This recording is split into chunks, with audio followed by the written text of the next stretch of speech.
Good afternoon, everyone. This is Dr. Kirti, Assistant Professor, Chanakya National Law University, and we are discussing various modules or units of the paper, the course titled as Human Resource Development.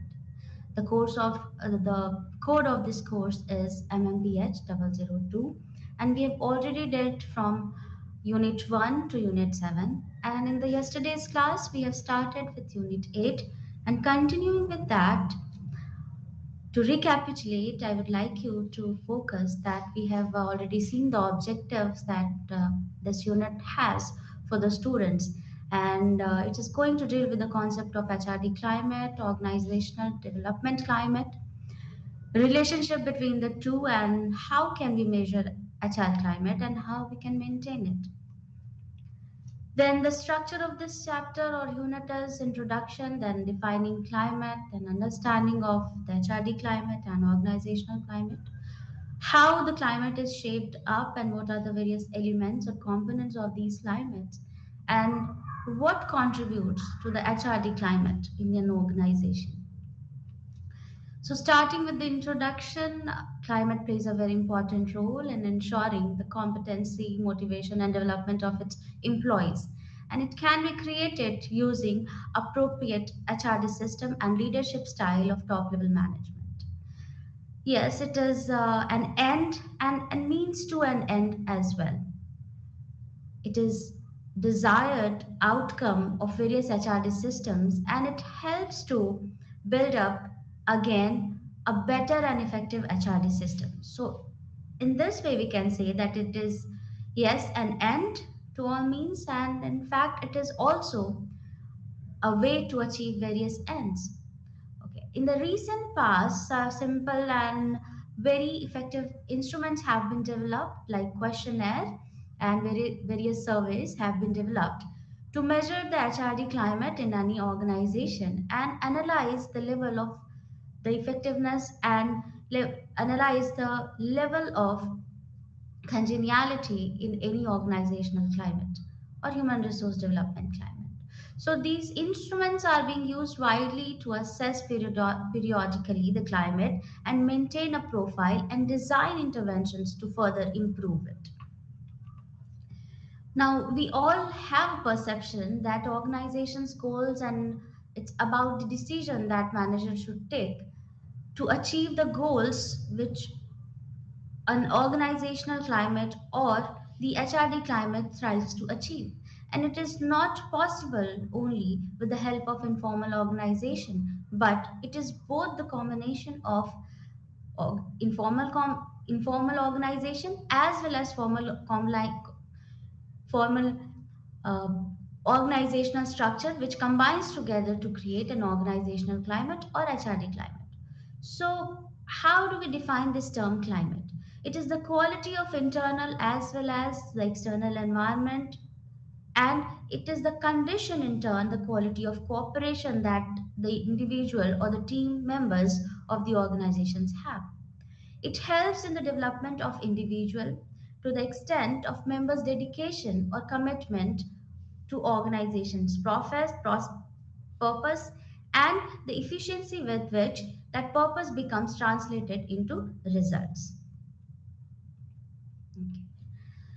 So, climate is also the atmosphere in which individuals help, judge, reward, constrain, and find out about each other. Then it influences the morale and attitudes of the individuals toward their work and their environment. The focus of this organizational climate or HRD climate is towards both ends, that is result of individuals efforts, and the focus is also on the work so that the job and task get accomplished on time. So there are two extremes which operate in the climate, like for example individual accomplishments versus being a member of the team. Then the another contrast we can see is that Individual gains also exist in the climate. On the other hand, enhancement of the organizational objectives also exists. Then tough mindfulness or mindness versus dealing with people versus avoidance of unpleasant action also is a part of the climate. Then relative importance of participative management versus authoritarian management also exist in the organizational climate. And HRD climate is an integral part of the overall organizational climate. So if the organizational climate is a system, then the subsystem would be HRD climate. So it is the combination of both that leads to the growth and development of overall human resources. It is also defined as the perception the employees can have on the development environment of the entire organization. It can be regarded as the tendency at all levels, starting from the top management to the lowest level of management, and the movement or the way people get treated in the environment, and it emphasizes that the human resources should be treated as the most important resource of all. Then it is the perception that developing the competency in the employees is the job of every manager and supervisor, and it is the focus of this climate that it should be followed. Then employees have a faith in the capabilities of employ, employees in the organization to change and acquire new competencies at any stage. So organizational climate has a faith that yes, capabilities of employees and competencies can be enhanced with the change in the organizational climate or HRD climate. There is also a tendency to be open in communication and discussion rather than being secretive. So, fairly free expression of feelings and encouraging risk taking and experimentation is a feature of these two climates, that is, HRD climate and organizational climate. Making efforts to help employees recognize their strength and weakness through a feedback system, and a general climate of trust must be built to enhance the capabilities and competencies of human resources. Another feature of this climate is that it is a tendency on the part of employees to be generally helpful to each other and collaborate with each other if the climate is conducive. Then, another feature or nature of this climate is that it encourages team spirit and instills in the uh, employees to have a tendency to discourage stereotypes and favoritism. So, if there is unbiasedness in the climate, organizations will have a thriving workforce and with a high morale and high motivation levels.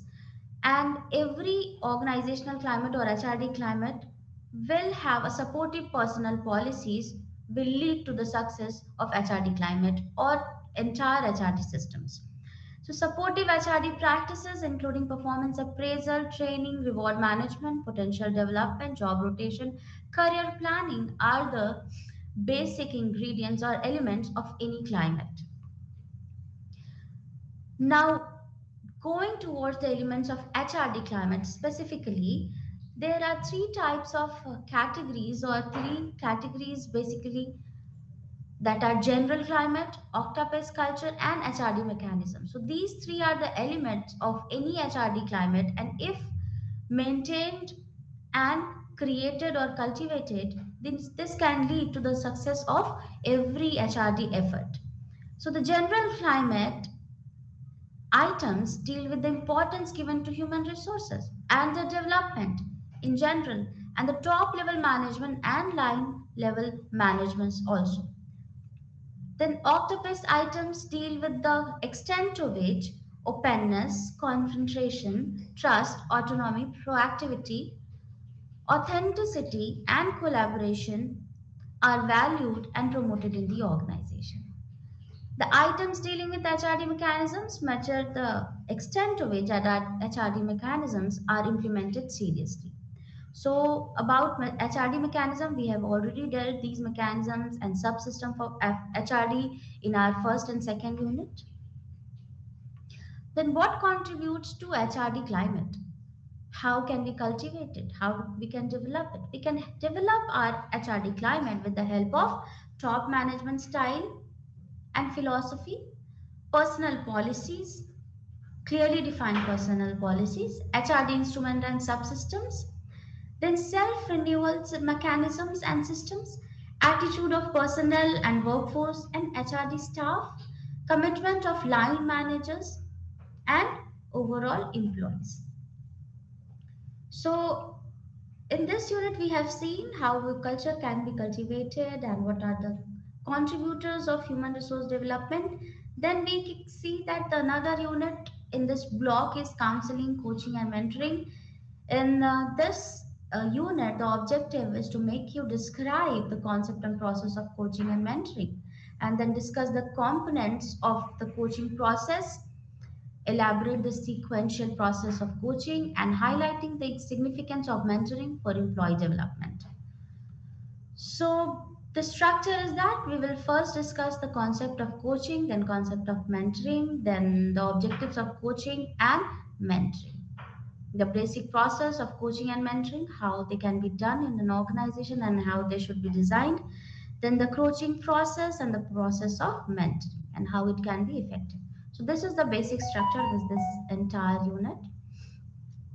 So what is coaching? So a elderly person and supervisors play a significant role in the development of the young person who admire them.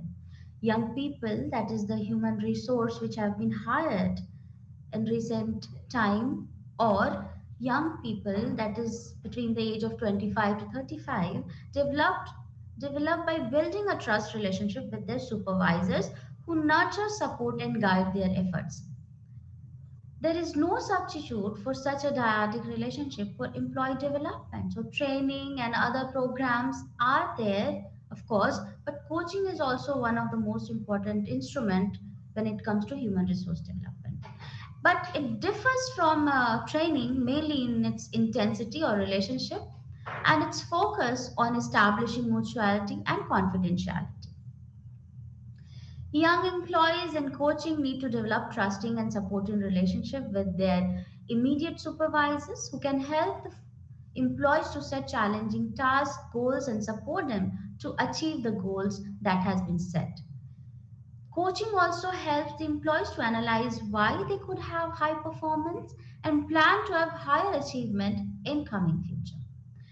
This process is called coaching or performance review as well, which can be defined as help provided by a supervisor to the subordinate to analyze their performances and other on the job behaviors in order to improve their overall performances. Now, what are the objectives of coaching? The main purpose of the entire coaching program is to develop the employee or human resource.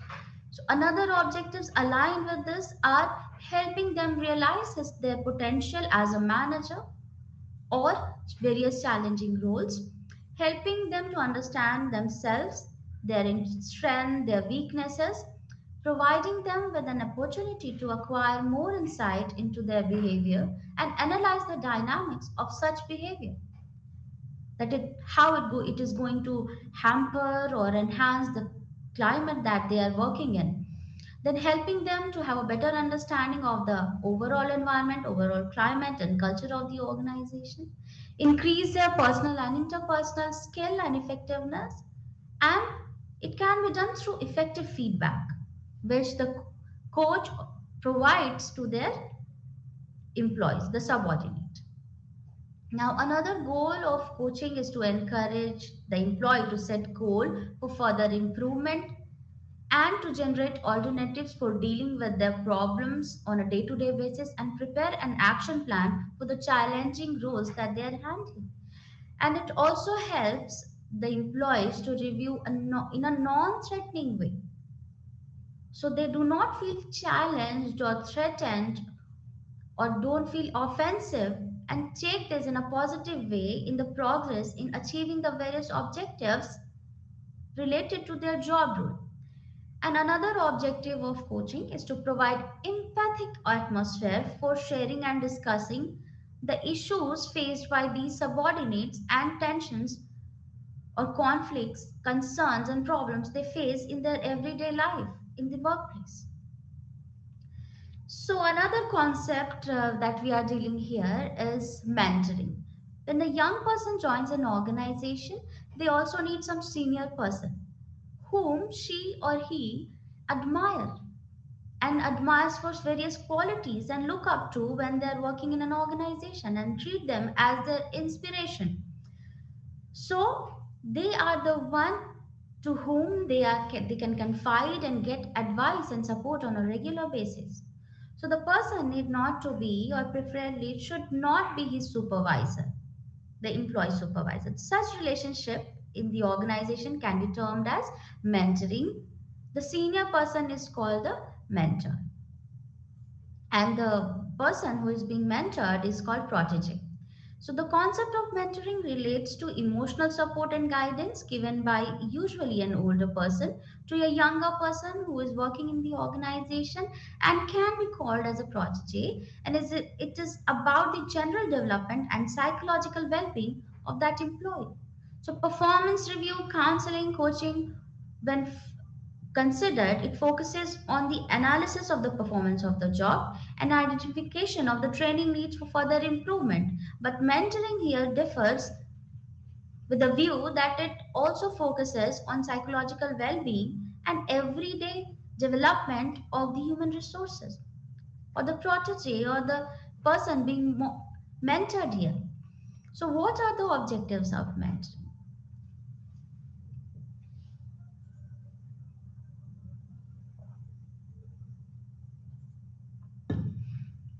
So basically, it is to provide opportunity to the young employees to share their concerns, worries, and tensions at workplace and get both moral support and guidance for their development from their mentor.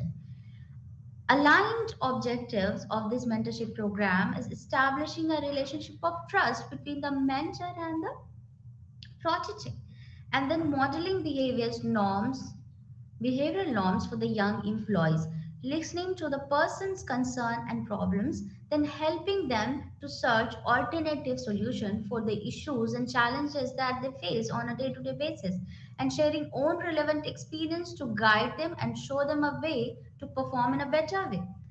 They also help in responding to their emotional needs, psychological needs, without making him feel dependent upon the mentor. So, overall development, both psychologically and emotionally, is the function, basic objective of mentoring programs. So, the basic process of coaching and mentoring, how they both can be designed in an organization so the employees can be benefited. Both involve help and support by their senior member of the organization, and these processes are involved in both coaching and mentoring, which is communication, empowering, and helping. So, communication, as we see, what it is the sharing of ideas, sharing of views, and communication can be both verbal or non-verbal.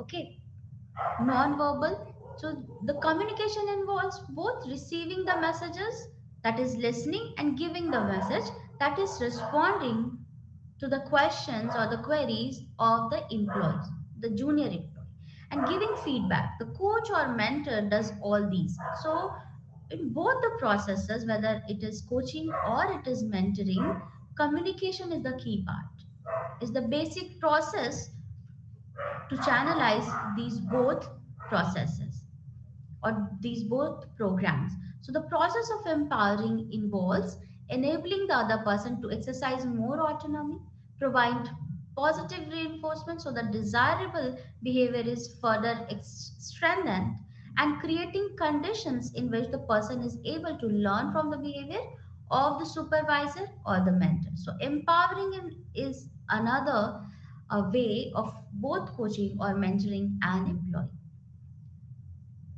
Then concern and empathy of the coach or the mentor of the employee is the basis of helping behavior. Then it also involves mutuality of relationship. The employee responds as much to the coach's need as the coach or mentor does to the employee's need. So it is a give and take relationship, a two-way relationship rather. So finally, helping primarily involves identification of employees' development needs so that they may be helped to develop and increase their effectiveness. Now, the coaching process is helping the employee to grow and develop in the organization. Every manager is coaching his or her employee knowingly or unknowingly on a day to day work life. So, whether we know or whether we not know, we are guiding them, giving them instruction as it is the function of management to guide and direct the employees. So, coaching happens naturally. And if an effective manager coach is one who helps his employee to become more aware of their strengths and weaknesses so that they help them to improve their strong points and overcome these weaknesses that the employees have. So the idea is to locate the gray areas in the personality of an employee and then try to make them come out of those shades and behave in a desired manner and exhibit the best possible performance at the workplace. So by the process of mutuality and support, the managers help the employee to develop by providing them the proper emotional climate where they could feel safe and have a support system rather to feel offended in the first place. So, another process that is mentoring with the help of communication, empowering, and helping is a sustained relationship between young employee and the experienced employee. So, the mentor protege relationship is there to help them to have an involvement, and the adult or the experienced employee offers the support, guidance, and assistance through communication, empowering, and helping process, and thus mentors the younger employee. Effective, it is effective if the younger person or employee goes through a difficult period and faces new challenges or works to correct their earlier problems with their work environment. So, very effective when there is a trust between both these parties and there is a congenial relationship so that whatever difficulty or challenges are faced by the employee, younger employee, could be openly communicated to the mentor. And the guidance must come from the mentor's side. How to tackle, how to face these new challenges or the problem or issues that they are facing in day to day work life. So, famous mentor and prodigal relationships we have seen in the past that Socrates and Plato, the Medici and Michelangelo, then Sigmund Freud and Carl Jung, then Gandhi and Nehru are the examples of these kind of relationships. And the process of mentoring. So it is a voluntary one-to-one relationship between the mentor and protege where neither is paid to be involved in the process. So there is no cost involved on the part of organization for this mentorship program. So it happens naturally as there is a relationship in the coaching as well that manager helps and guides the or directs the subordinates at the workplace in the same manner the young employees who view some other experienced employee as an inspiration can help can have a confidence in him, and it is a voluntary relationship between both of them. So it happens naturally, or even if it happens in a planned way, it is not a paid program, it is a voluntary program. So natural mentoring occurs through friendship, collegiality, teaching, coaching, and counseling.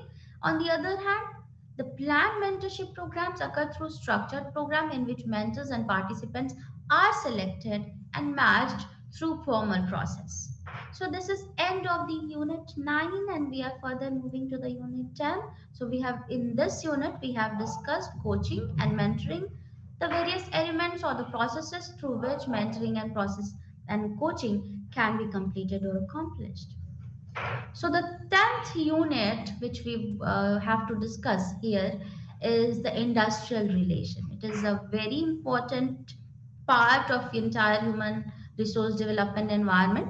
It can also be addressed as a system or subsystem of human resource development environment or organization development climate. So the objective of this particular unit is to make you understand the interconnection between human resource development and industrial relations. Then developed understanding about potential of human resource development or organizational development and how it intervenes to manage the industrial relation. Or what are the transformations which are very much important to cultivate a smooth industrial relation in the organizational environment.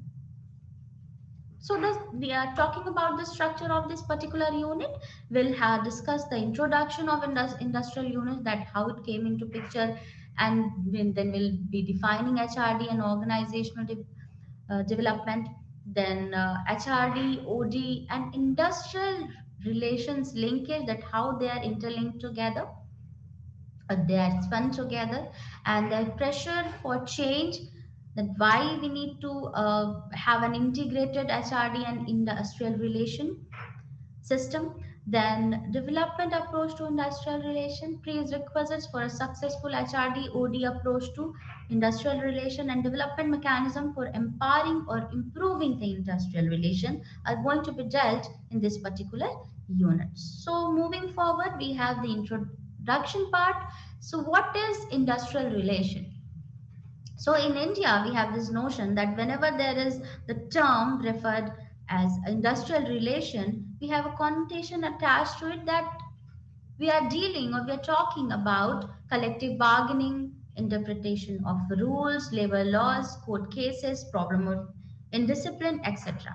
So terms like conflict, power play, litigation, legislation are often being used in describing industrial relation. So this has been characterized by many practitioners as firefighting, imposition of short solutions of critical business situations or issues. So typically, industrial disputes arise as an unanticipated consequence of business decisions, often far removed geographically and temporarily from them. So industrial relation does not have a very positive uh, outlook when it comes to India, but it is not all about that. So industrial relations are often seen as the environmental constraint which limits the ability of organizations than an opportunity to develop collaborative problem solving relationship between the management and the workforce. So the emerging function of this human resource development and organizational development is to pre-address itself to the problem of individual motivation, development of terms, conflict resolution strategies, development aspect of organizational relationship. So unfortunately, both HRD and IR have been considered as different functions and totally apart. And there has been a little attempt both by academicians and practitioners to see the relevance of HRD to manage the industrial relation function in a proactive manner. So this is the background which we have in our mind, particularly in India when it comes to industrial relation. Coming to the definition of industrial relation, but that actually what it means. So Dunlop's definition here we are referring to states that at any one time is its development is regarded as comprised certain actors, certain context and ideology which binds an industrial relation system. Then the term industrial relation explains the relationship between employees and management, which stems directly or indirectly from the union employer relationship. So, industrial relation is a positive atmosphere or the atmosphere where various factors exist, and it is the relationship between the employer and the government bodies, government and the employee. So, it is the relationship or interconnectedness or interdependence of these three to four agents which together combine and formulate a different set of environment which is termed as industrial relations. So it is not just the conflict or the issues arising out of the relationship or conflict due to the interaction between these parties, but it is the relationship which we should focus. And human resource development has a positive perspective towards this industrial relation, which we need to understand and we are dealing in this particular unit. So, defining human resource development. Since the first unit of this entire course, we have been discussing that what is human resource development. So it is very much different from industrial relation, but industrial relation can be treated as a subsystem of human resource development.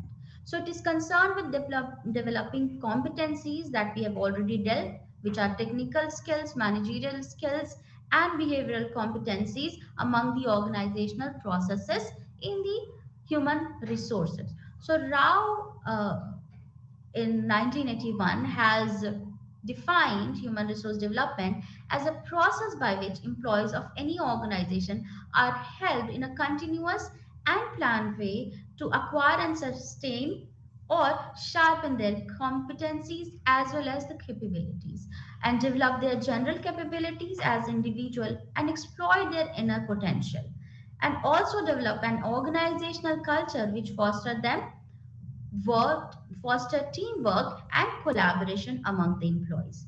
So this is the these are the two definitions of human resource development. Now defining organizational development. So organizational development is in fact the mechanism of overall human resource development system. It is a long range effort to improve organizations' problem solving and renewal process, particularly. A practice field which is based on the discipline of organizational behavior, psychology, and administrative sciences. Then it is developed as a new behavioral science, finding about the employees, their motivational level, their morale level, and the entire organizational climate. So organization development is a part, is a subsystem, or in fact a mechanism of human resource development. And organizational development is applied by the managers to solve organizational problems and issues like poor communication, inadequate integration of the objective of organization and the individual working in the organization, low commitment and inadequate employee development needs. So the linkage between HRD and organizational development. Now see what we see here is the approach what HRD has, what OD has, and how industrial relation can be linked to these two elements of organization. So HRD approach or human resource development approach focuses on developing the human resources, their competencies, enhancing their motivation or boosting their morale, and cultivating organizational culture and facilitate both these functions to happen in a positive direction. And on the other hand, organizational development is considered as a part of overall human resource development, which focuses on systematic and planned relationship or interventions to build human processes and employee competencies for growth and development and vitality of the organization. So, organizational development, if treated independently, it covers a large canvas of attempt to help the organization develop its various ways in and using a variety of interventions, including structural changes, organizational technological changes, strategic shifts, human process changes, and etc. Another way is to understand this that industrial technological changes, strategic shifts, human resource process changes, etc., are the key features of organizational development. Now, industrial relation is a specialized function that evolved to protect the interests of the organization as well as that of the working class.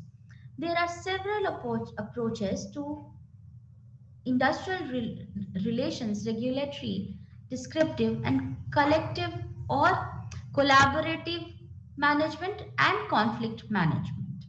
So there are various approach. There are various ways and mechanisms to regulate the industrial relation in totality. So the development approach or a human resource development approach to industrial relation has been adopted by few organizations that had their employees in the forefront in all their thoughts and plans.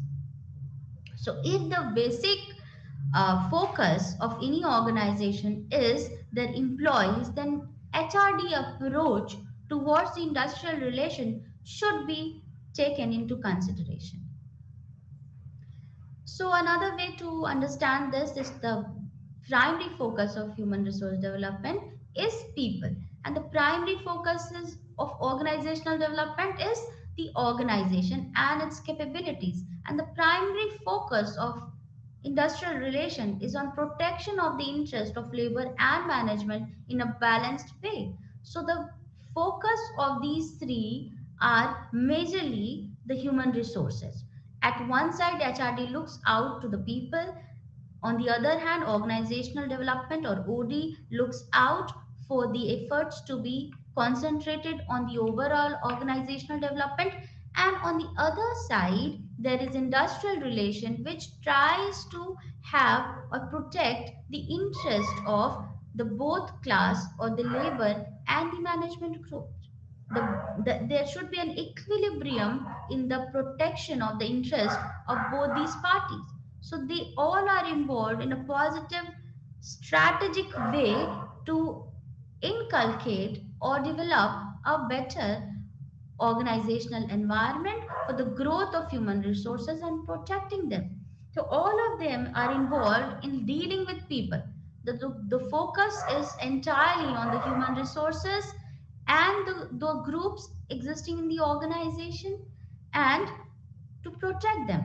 So HRD, the focus is every individual, organization's focus is the team in the organization as well as the organization as a whole system. And on the other hand, industrial relations focus is towards union management or labor management relations. So although the focus point differs due to the philosophies adopted by these three different systems in the organization, the dynamics of the process are very similar and the concern and the focus is similar, which is the human resource and their development. Now, the pressure for change. Why there is need for integration of human resource development and industrial relations. So, if human resource development intervenes in the process of relations, then industrial relations can be improved or can be managed in a very effective way. So, HRD or OD methodology helps in identify the key factors both in management and between the unions which contribute to the spiral of mistrust or suspicion between these parties. So, this methodology provides a problem solving or problem diagnosis in terms of motivation, feelings, actions, reaction in a prerequisite manner to solve the issues related or between these two parties. So, HRD or OD methodology involves both structured and unstructured interventions to resolve these problems arising out of the interaction between the different parties of industrial relations. So, managers are increasingly dissatisfied with traditional industrial relation policies, which are very much static and old in perspective. They have a traditional approach and they consider industrial relation in a negative lens, which human resource managers or organizational development or HRD approaches to a problem solving way, approaches to solve the issues, resolve it. So pressure for change is also increasing because they have realized that despite conflict of interest between union and management, the industrial relation climate needs to be changed to have a progressive business outlook, and it can be done with the intervention of HRD or OD in the field of industrial relation. So there should be a synergy or interaction or interdependent role of these HRD, OD, and IR together. So, emergence of new technology, march towards computerization is creating an issue in the management and union.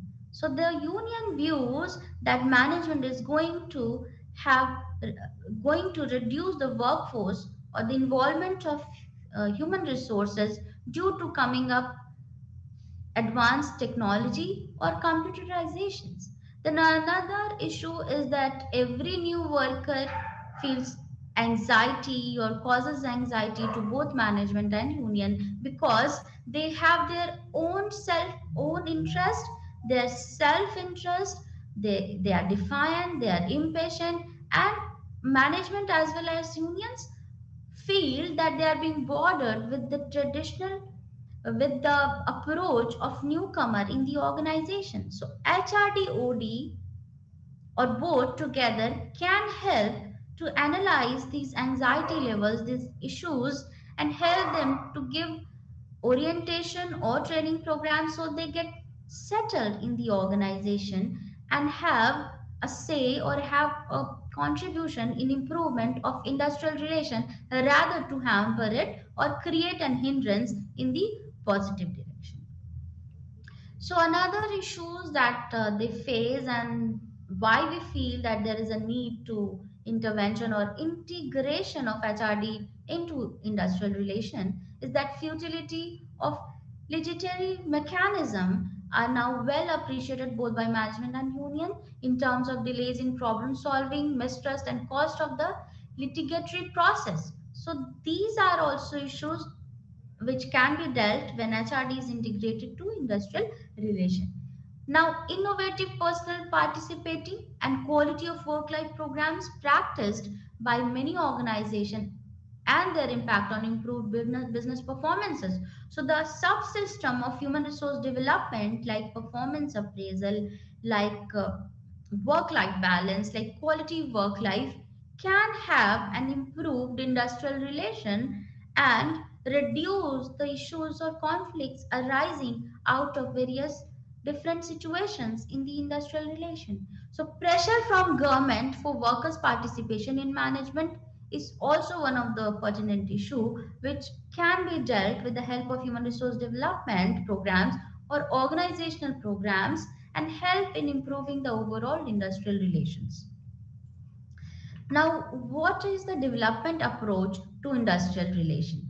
When human resource development is taken into consideration to have a better industrial relation, then we say that yes, we have taken a development approach towards industrial relation.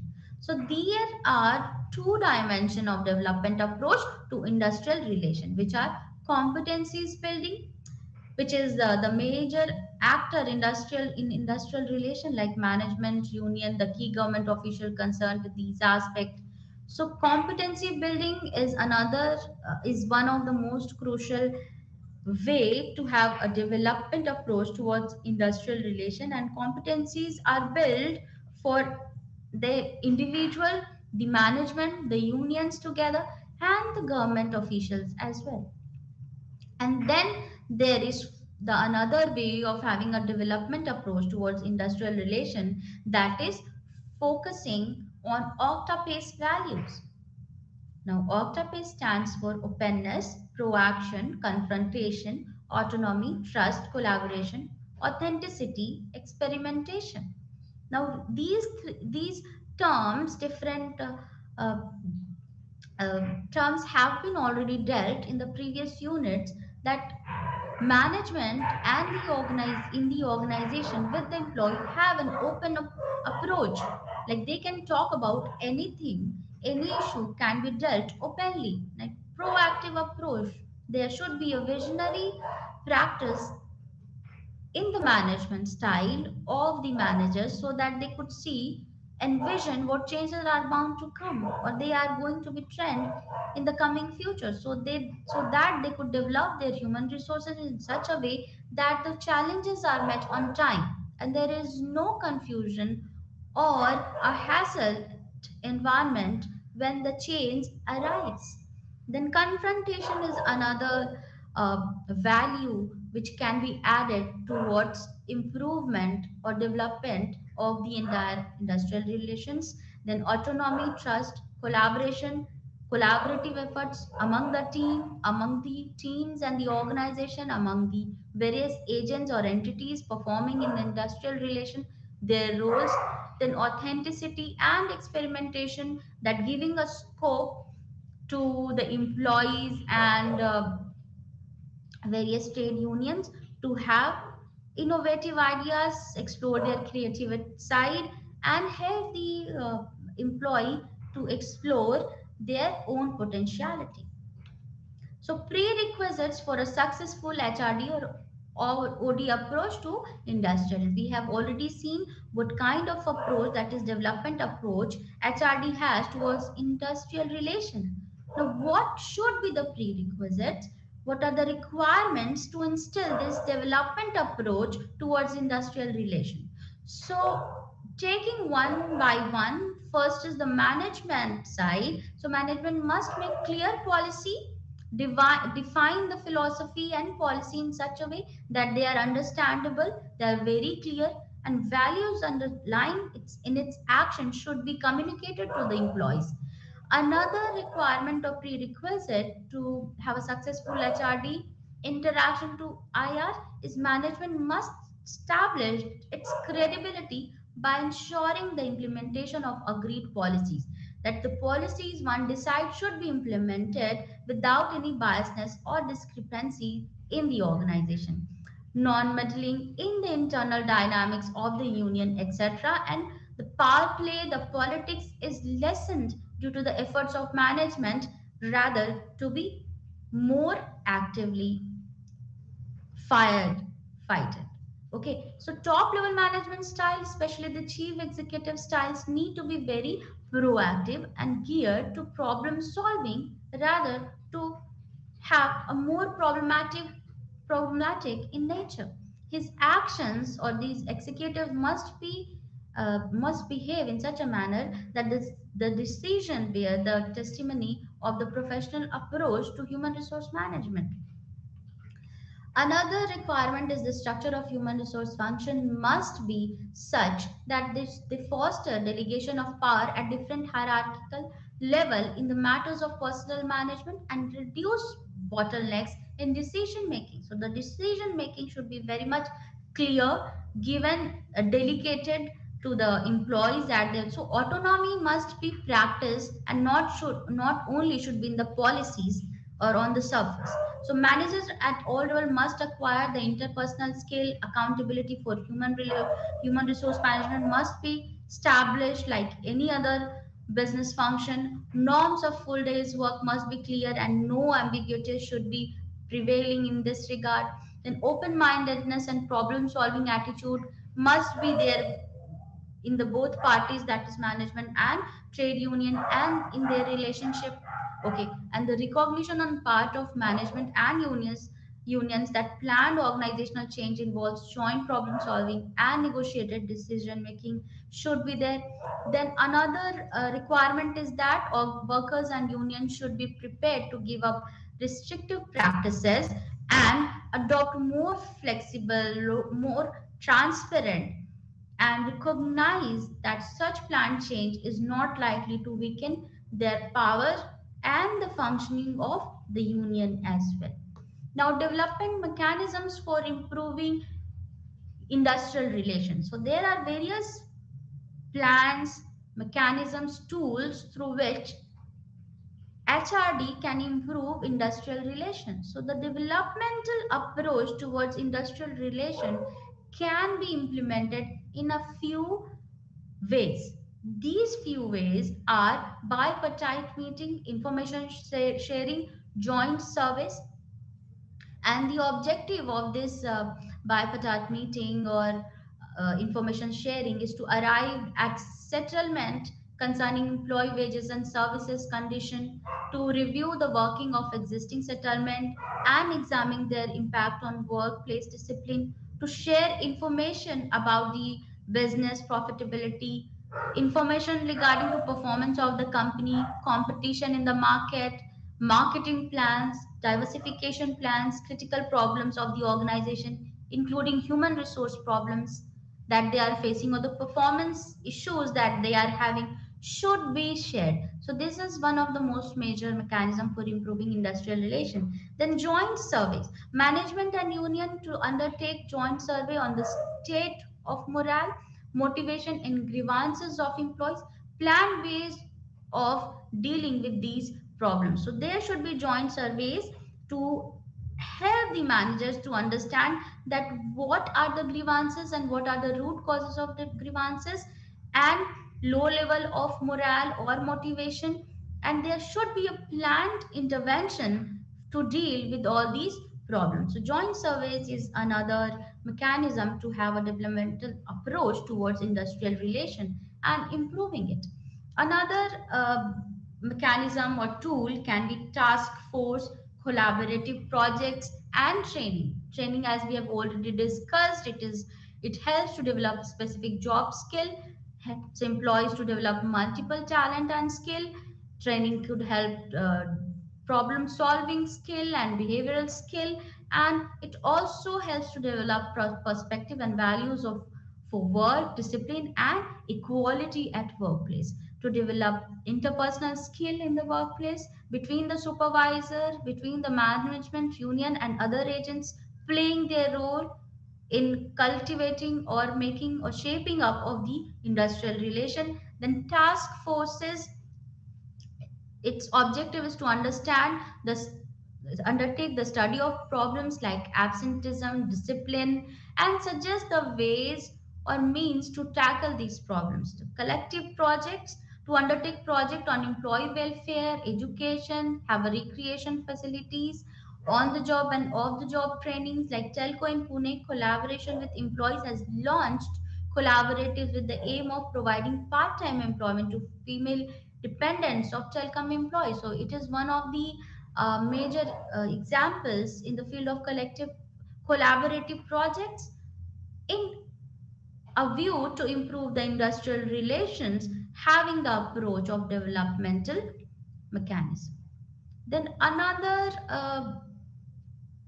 way or tool to improve the overall industrial relation, having a development approach, can be grievance mechanism and participative forums.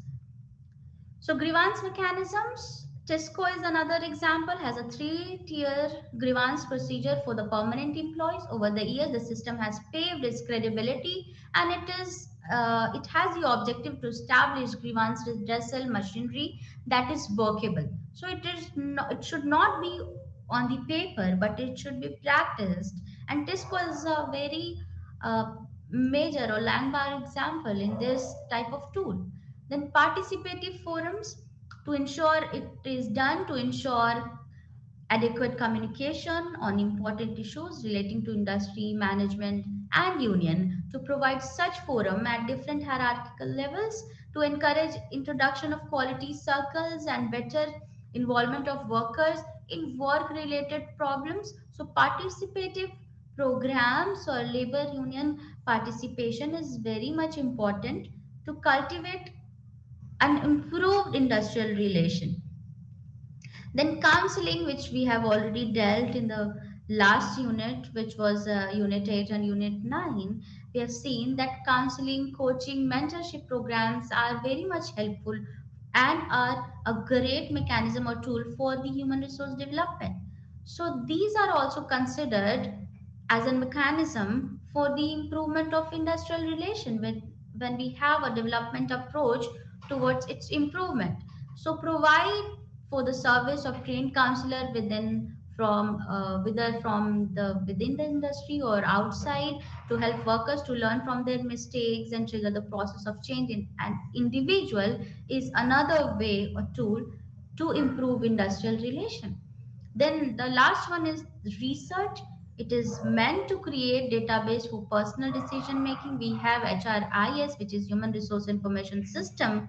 Then we have human resource audit. Then we have human resource accounting system. So these are the various. Then we have uh, job analysis, then we have climate analysis. So these are the various types of research which can be conducted periodically and gather data on important critical aspect of management and union, and initiate necessary sharing and initiating change program in the overall organizational environment.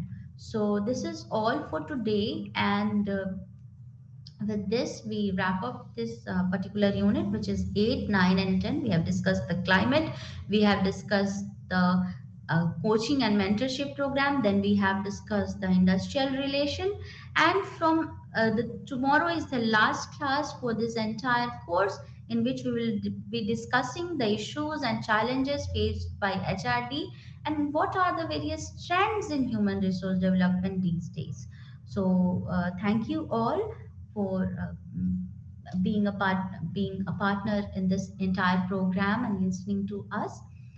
And you can share your queries and questions as written on the screen. And thank you so much. Have a nice day.